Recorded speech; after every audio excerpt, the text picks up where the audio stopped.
إلهي وحكولي هداد أنا كتوصي له الله سأنا وكو جوابيا الحمد لله رب العالمين مركات هذا حمدني عبدي بانورنا يا رب لي أدون كيبا إما هدنغي إما هديي الرحمن الرحيم مركات هذا أثنى علي عبدي بانورنا أدون كيبا يا ماني مالك يوم الدين مركات هذا مجدني عبدي أدون كيبا يويني إلهي وكو الله لكن هدانا دوغين بين فاتحة أخرج ضيّينا أخرج الحمد لله رب العالمين لكن حساب تادا تكودت إمامكم أركوا السلام عليكم يلون بد براركتادنا السلام عليكم تري نش شيطان لا يراهدو خطرها أو قارة صلاة هاي نجا شقية إمك هداد عنا يسوه وحكي لما كيف فكرتها سعنا ضمن هم تاكو هايسا فكري ميسي هذا تيفي قد داوانيسا waxa kale ka fakarimayso waska daawanaysa waxa uu sheegayo baad arkaysa haduu qof kula hadlayo wax kale ka fakarimayso salaada markaad u kacdo un baa dunida la soo ururinaya markaad waxa kale qabanayso shayga amalka aad hayso baad ka fakaraysaa shaqo kale markaad hayso dhan hadaad imtixaan ku jirto isaga ka fakari hadaad shaqaysanayso shaqadu baad ka fakari hadaad waxaad qabanaysaa kale ka fakari mar allaale markaad salaada isu taagto ayuun baa qolo kale imanaysa una markaas baa adduunka lagu soo ururinaya إذا سادر هذا النبي حلي عليه الصلاة والسلام مد كدو صلاة ديسا 10% له مد بالي تصع واحد على 9 وحوالي less than 13% ما لها صنع غنية مد بالي ثمن كيد بالي 1 على 8 1 over 8 مد بالي إلى أيام النبي سو قارسي نصف مد بالي 50% صلاة ديس إذا صلاة وين كتشرة وصفك وودا تاجناي عند الله يسوي حل قرية isku noociyaad maaha salaadiina way asaxdo shuruudeedii waynu samaynay laakiin markay ilaahay agtiisa joogto isku nooc noqon mayso marka waxa laga yaabaa nin 20 sano tukanayay mid sanad tukanayo saadiq ahaa inuu kaaba ajir badan yahay sanadkiisu sanad midida oo soo jeedo rabbi uu caabudayay idan anigu waligay baan soo waday kan yar muxuu sheegay waliga qof ay yaraysan muslima garan maysid cid laga aqbalay garan maysid adigaagii 30 sano soo waday waxa laga yaabaa inaad 10% waligaaba waday ama zero ba qaarkood ay ku dhaceen damid mintida haduu yimaado 50-50 laga aqbalayo shantaadii maalmoodba maalin isaga shantaadii sanadoodba sanad isaga bay noqonayaan idan ku ka badinaya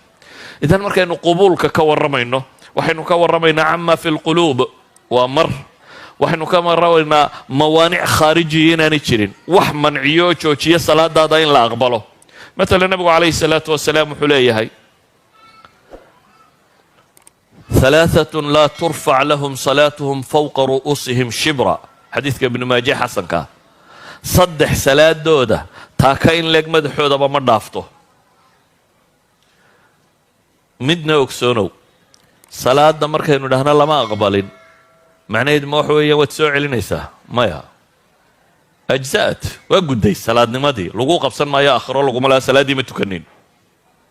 آخر أنت لقوا سوى تقال لورن ما يعني كريم حي صلاة متكنين لكن ده قبص شقورة ما أسعنين 1 هذا شرور رصته 1 لا هذا الصلاة لبا الصلاة أنت وده حيث تكفر ما قبلها صلاة كلدم بجدين كام يدو تذكر برضه سؤال سويدية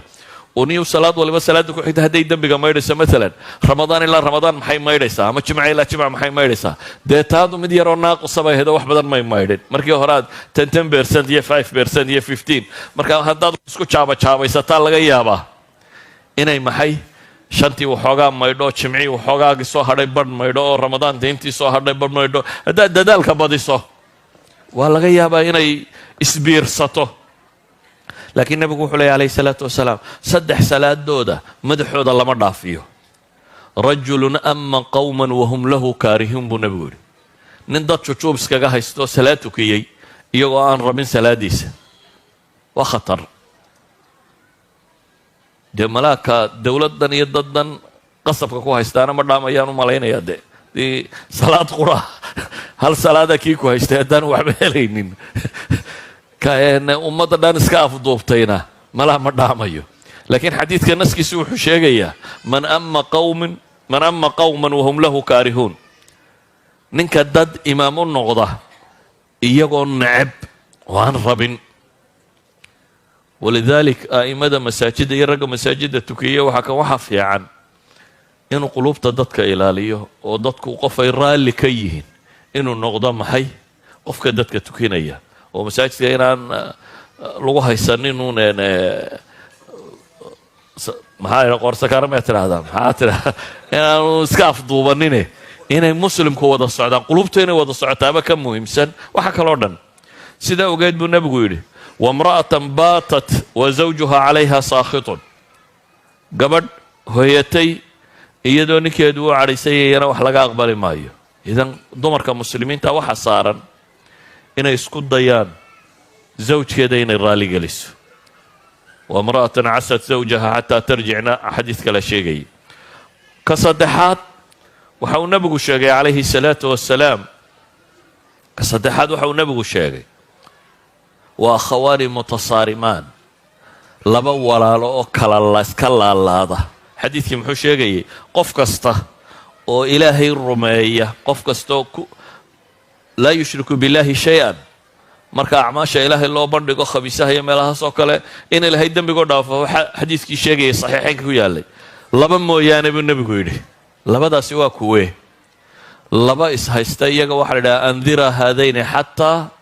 yastalixa labadaa iyaga dib iga dhiga baa ilahay yidhahda intay ka heshiinayaan idan akhwaan mutasaarimaan haddaynu isu wada cadhaysanno iska laalaadno cibaadada inaga xumaanaysa haddaynu rabno in cibaadadeennu cinda allahi ay maqbuul noqoto waa inaad qof qalbi saliima leh waa inaad ahaataa qofka mu'minka ahi nebiyullaahi ibraahim muxuu ku ducaysanayey aakhiro wuxuu weydiisanayey qalbigiisa in alla ka dhiga maxay qalbi caafimaad qaba sidaa awgeed waxyaabaa jira camalkii inaga burinaya ama in cinda allahi maqbuulu noqdo xumaynaya masalan qur-aanka ilahay wuxuu leeyay yaa ayuha aladiina aamanuu laa tubtiluu sadaqaatikum bilmanni waaladaa war kuwa iimaanka laga helayo waxaa ilaahay dartii ula baxdeen adiya dhib iyo gallad sheegase ha ku burinina haddaad intaad wax bixiso un ka daba hadasho ninkaa beraan si fiican u galay qoladaa biil baan u diraa maalin kasta lacag joogtaabaanse ha iska burinin waad dirtay ajar baad doonaysaa ilaahay baad la baac mushtaraynaysaa qofkan maaha qofkaad wax ka doonaysa haddaad adduunye ku doonaysa waa halkeed ood salada isna markiisaa ku abaalgudo laakiin asalka qofka mu'minka waa maxay wuxuu bixinayo ilaahay buu kula tijaaraysanaya waxay la mid tahay lacagtaad bangiga dhigato markaad bangiga tagtay accountka lacag ku shubato sooma rumaysnidan adigu leedo account ku shubatay tanaad baxsatayna waxaad rumaysan tahay accountka aakhira inaad ku shubtay saa daraaddeed waxaad rumaysan tahay inay tahay kayd adigu aad kaydsatay cid kale waxaad siisay maaha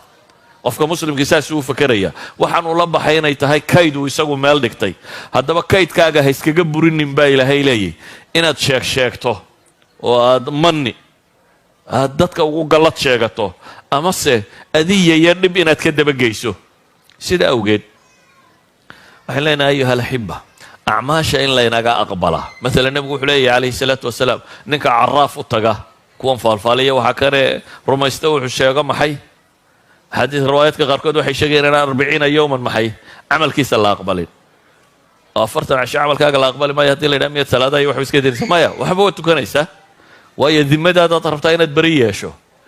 tajzi'uk qadaa lagugu yeelan maayo laakiin dee ajarkii la rabay ayaad iskaga lugoynaysaa halkaad ajar ka heli lahayd ayaad ajarkii nuqsaaminaysaa haddaba ayuha alaxiba waxaynu u baahannahay cibaadaadkaynu ilaahay ula imanayno subxaanahu wa tacaala inaynu xumaha ka ilaalino inaynu qurunka ka tirtirno inaynu maxay qalbigeennu uu noqdo qalbi soo jeeda waayo maa fi lquluub xataa inaha la aqbalaya waxay ku kala gedisayin baynu dhi waxa qalbiga ku jira oo maalan nabigu calayhi salaatu wasalaam wuxuu leeyay dirham ayaa wuxuu ka badiyey sabaqa dirhamun 100,000 dirhamin buu nabigu yihi hal dirham oo sadaqa loo bixiyey ayaa ka fadli bato ka dheereeyey 100,000 oo dirham buu nabigu yidhi 100,000 oo dirham si uga badanaya nabigu calayhi salaatu wasalaam waxay culammadu leeyihiin dirhamkan uu sheegay maalan markaad soo qaxaysay ama markaad soomaaliya ka qaxdeen adigoo aan waxba haysan oo $10 sita xoolo waanay kaaga dambaynin oo waddana aad garanayn joogo dee 10kan la jeclo ka badan boqolaalka kuwa haystaa kaaga jira haddii aad mid 5 u dhiibto waad la naf qaybsatay markaa weeyaan nin balaayiin iska haystaa hadduu in yar ka xoobiyo uu mid u tuuro 100,000 isaga agtiisa $5 qiimahay kugu joogtay kuma joogaan maxay boqolaalka kani idan xaaladda aad ku sugantay iimaanka qalbigaaga ku jira ilaahay sidaad u weynaynayso aakhira sidaad u hunguraynayso waxaasaa waxay qiimo u yeelayaan cibaadaadkaad la imanaysaa intay leegtahay marka camalka lama yaraysto dirham ha noqdo ama laba ha noqdo ama ha ka batee camalkaaga ha yaraysanin xataa waxa axaadiistu tilmaamaysaa tawxiidkeennu sow laa ilaaha ila allah muxamadun rasuulullah ma wada lihin dhammaanteen sow dad muslimiina ma wada nihin xataa laa ilaaha ila allaadeenu isku qiimo maaha aakhira markaynu tagno isku qiimo maaha waayo axaadiista nebigu waxay sheegaysaa calayhi salaatu wasalaam qaar aakhiro tegey oo tawxiidsaday laakiin dembiye galay dabeetana dembiyadii ay sameeyeen lagu ciqaabay oo cadaabka galay laakiin cadaabka ku waari maayo horta laa ilaaha illa allah mar kasta waxbay taraysaa waayo cadaabka inaad ku waarta habay kaa ilaalinaysaa gaalkaa cadaabka ku waaray qofkii muwaxidka ahaa xataa hadduu cadaabka galo wuxuu ku jirayaa maxay muddo laakiin dee muddadaa ilaahay garanaya 1 milyan oo sano haddii lagu cadaabo ka war haddaad tidhaahdo kolley waa tawxiidsanaysaa naarta waad ka soo boodiye boodisteedu ma fududa marka walciyaadu billaah ilaahay baan ka magan galaynaa laakiin waanad ku waaraynin waad ka soo baxaysaa aakhirkii waxaa kaloo uu nebigu sheegay calayhi salaatu wasalaam mid inta la soo taago la keenayo 99 sijilla 99 fayl baa la keenaya oo dunuubuu galaya kan ma gashay kan yaa rabbi haa buu leeyahy waa qiranaya waxaa la leeyahy wax xasano aanu kaa dulminay miyaad garanaysa wax xasanaadkaagii maqan oo aan meesha kuu oolin miyaad garanaysaa may buu leeyahy yaa rabbi xadiisku wuxuu leeyahy ilaahay baa wuxuu ku yidhaahdaa xasanaanu kuu haynaa weli mid baa kuu hadhay dabeetana bataaqaa la keenaa buu nebigu yihi waa kaadh sijillaadka waxaa la yidhi mashriq iyo maqrib bay sijil weliba uu taxan yahay tani laakiin waa kaadh waa bataaqaa la keenaa bataaqadaasi waxaa ugu qoran tawxiidkiisii dabeetana waa la saaraa miisaanka wuxuu xadiidkaasi tilmaamayaa inuu bataaqadaasi waxaan oo dhan ay ka cuslaan doonto yacni waxaa meesha ka cad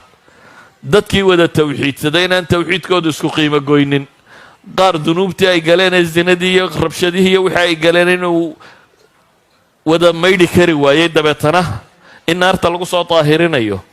qaarna waxaa la tilmaamayaa tawxiidkiisa culaysku leeyahay ilaahay siduu u weynaynayay uga cabsanayay ee rabbi qalbigiisa u deganaa tawxiidkiisaasi inuu miisaan weyn yahay oo dunuub badan uu la degayo tawxiidkaasi haddaba waxaynu leenahay acmaasheenna waxay u baahantahay kow atanqiya intaynu nadiifin karna inaynu nadiifinno waxaynu cunayno inaynu xalaal ka dhigno waxaynu huwanay inaynu isku dayno inuu xalaal noqdo dadka inta badan how much you earn un baynu isweydiinaa waxay doonaha kugu soo galo laakiin waa mushkilad waxay ahayd inaad isweydiiso maxaad xalaal xoogsatay waxa kale aakhira iyo adduuntoona anfac ma leh